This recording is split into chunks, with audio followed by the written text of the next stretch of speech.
Okay, so 2023 Nissan Rogue.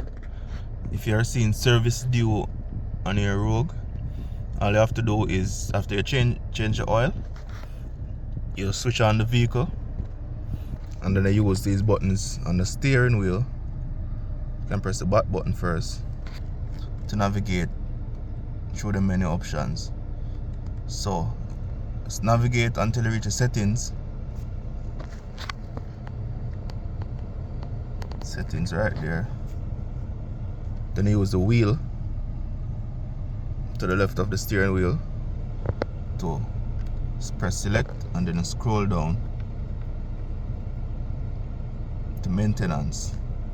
So use the button, the OK button, select maintenance, then you select oil control system, and then press OK to reset, and then confirm, and then it will be reset to that.